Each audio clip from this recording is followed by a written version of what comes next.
This photograph has a lot of memories for me, and I'm very, very proud of this. It was, I was the interior designer for all of the projects at that time, apart from film.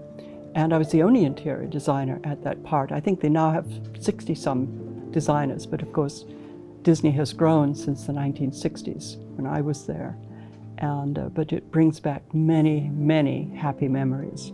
And I was so fortunate to work with Herbie, have him as a friend, and I treasured that even after I left WED. We remained friends and we would do things together, and an exceptional man, an exceptional talent, and one of the most brilliant and beautiful friends you could ever have.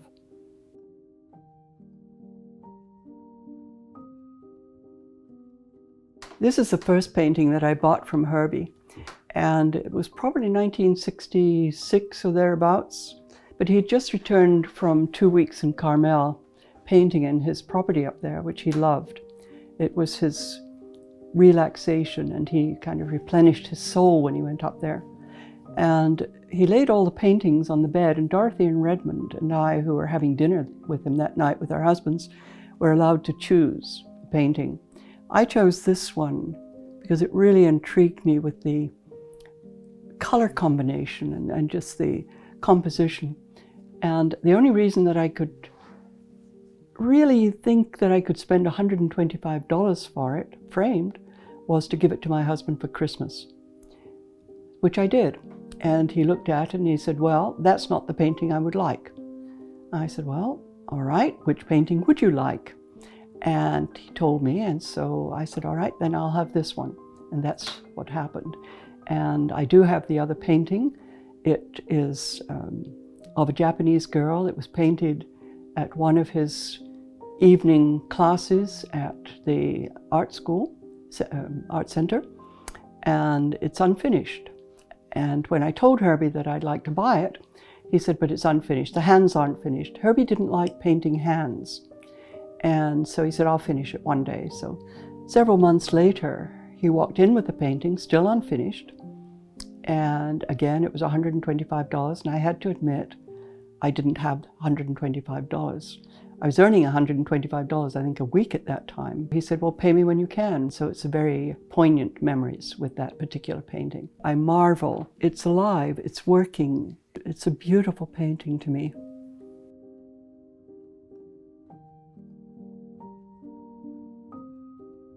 He came to me one day and asked me if I would put together a show that they had talked to Heritage. He had found the location. And would I put it together? And I was delighted to do so.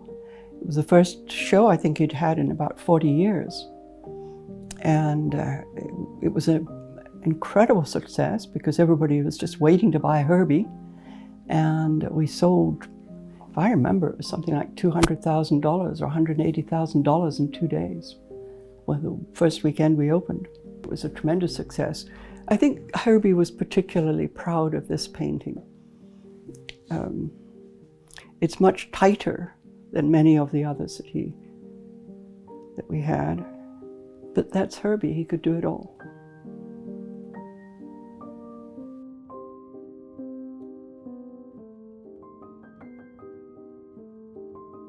You know, the legendary story of Ryman and Walt working together on the plan for Disneyland. Did you ever hear Herb's version of that?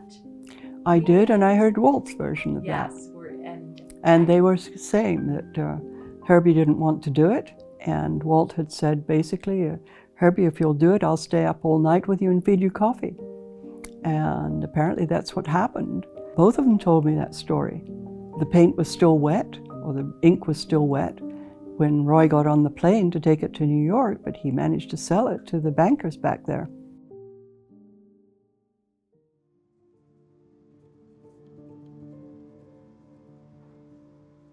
These are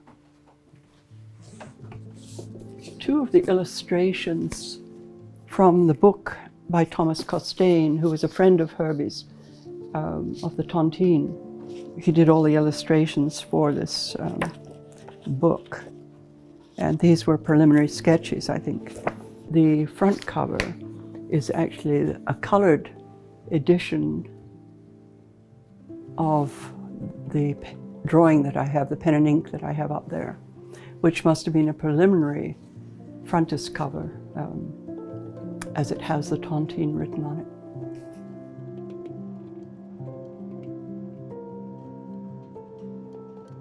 He was a character. He was a dear friend and one of the greats.